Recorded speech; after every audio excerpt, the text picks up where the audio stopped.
안녕하십니까, 하방천입니다. 오늘은 사슴에 대해서 알아보겠습니다. 사슴은 사슴 녹자를 씁니다. 녹자. 한자가 복록할 때 녹자와 발음이 같기 때문에 교재를 한번 보십시오. 길한 물상으로 보고 있다는 것이고요.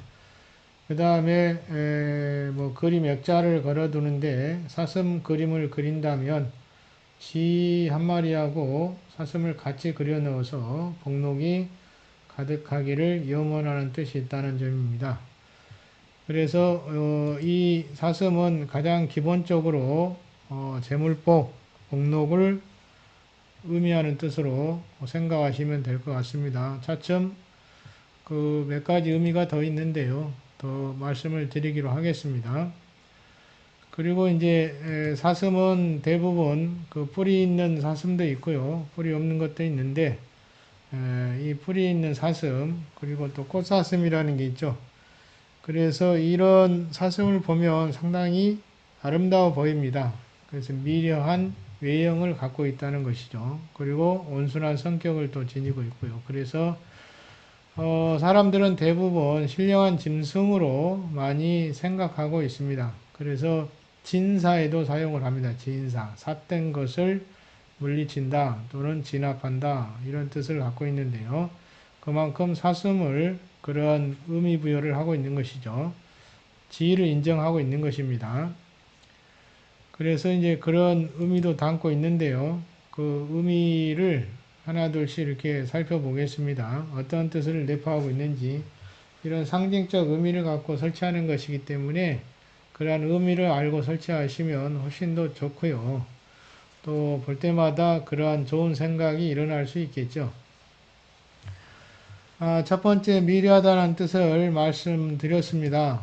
그 꽃사슴을 연상하시면 됩니다. 또는 뭐 뿔 달린 사슴이라든지 많이 영상을 통해서 보셨을 것으로 생각합니다.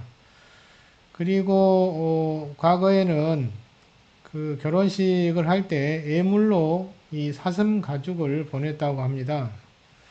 그래서 더욱더 미래하다는 뜻 이외에 애정을 상징하는 것으로 의미 부여가 됐고요. 그 다음에 나라 사이에 그 교류를 할 때도 중요한 예물로 취급을 받아왔습니다. 그래서 권기의 상징도 갖고 있습니다. 그래서 사슴은 사슴 가죽을 이렇게 주고받는 문화 수준은 상당히 높은 지위를 부여받고 있는 것입니다. 그 다음에 사슴뿐만 아니라 학은 건강과 장수를 상징하는 영물로 보고 있는 것이죠. 1000년을 사는 사슴은 뭐 장록이라고 하고 2000년을 사는 사슴은 혈록이라는 말이 있는데요. 어찌됐든 오래 산다는 것이죠. 그래서 장수의 상징으로 학뿐만 아니라 사슴도 포함시키고 있다는 점입니다. 그 다음에 처음에 언급을 해드렸듯이 사슴의 그 발음, 록자가 복록과 유사하다는 점에서, 이 식록, 이 복록이라고 호칭했던 의미 부여를 하게 됩니다. 그래서 부귀의 상징으로도 보고 있는 것이죠. 이 식록과 복록은 관직과 제부를 대표하는 것으로 볼 수 있죠. 그래서, 이 더 의미 부여를 한다면 관직의 상승과 복록을 많이 받는 것을 말하는 것이죠. 또는 재물을 얻는 것. 복록이 늘어난다고 생각하시면 될 것 같습니다. 그래서 승관 발제까지 이어지는 것입니다. 의미 부여가요.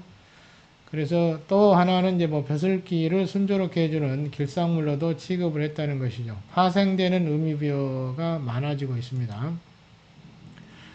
또 이제 이런 것도 있습니다. 사슴과 박쥐, 즉 한자로는 편복이라고 하는데요.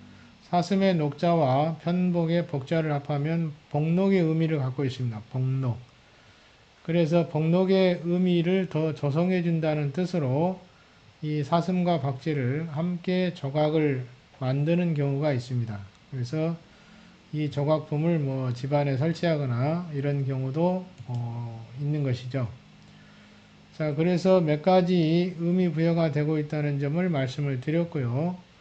이 설치할 때는 사슴의 그림이나 사슴 머리가 화장실과 대면하지 않게 설치를 해 주셔야 합니다. 청결이 우선입니다. 청결하게 해야 그런 좋은 의미부여의 뜻이 발현될 수 있는 것이죠.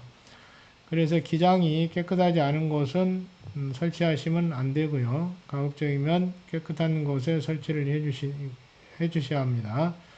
화장실 쪽이라든지 또는 화장실과 대면하는 것은 바람직하지 않고, 또 이 액자를 너무 낮게 걸거나 그렇게 된다면 오염의 소지가 많기 때문에 가급적이면 지나치게 낮은 위치라든지 모서리 같은 곳은 피하는 것이 좋습니다.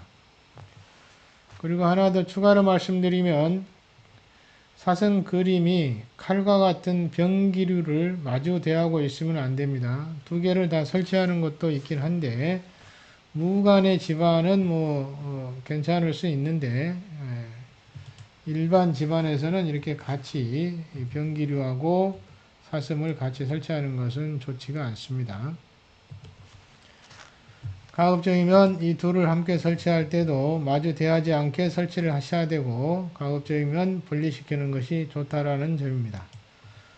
그리고 아까 진택작용, 진사작용을 한다고 말씀을 드렸고요. 다른 물품에도 그런 작용을 하는 것이 있습니다. 가급적이면 분리해서 걸어두는 것이 좋을 것 같습니다.